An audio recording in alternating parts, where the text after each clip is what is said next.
Se fossimo in tempo di scrutini e dovessimo valutare la cosiddetta buona scuola, dovremmo bocciarla, ma per evidente demerito. Centinaia di cattedre ancora da coprire, assegnazioni dei posti al personale ATA in corso solo in questi giorni.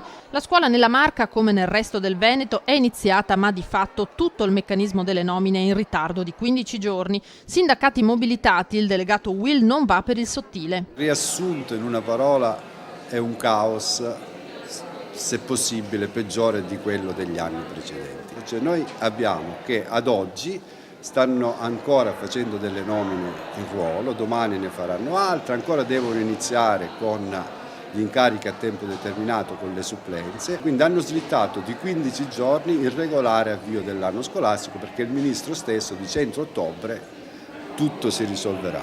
Mancano ad oggi, e non si sa per quanti giorni, circa 500 supplenti nelle scuole trevigiane. Non mi si venga a dire che con la legge 107 abbiamo risolto il problema del precariato, perché, come la dimostrazione attuale, concorsi non terminati, classi diminuite, eccetera, le graduatorie e i supplenze continueranno ad esserci. E il risultato del caos sono le cosiddette classi pollaio. Se teniamo conto del Veneto, abbiamo dai numeri di esigenza circa 500 docenti in meno rispetto all'esigenza, 300 ATA in meno, 297 per la precisione, e teniamo conto che ci sono 175 classi sovradimensionate.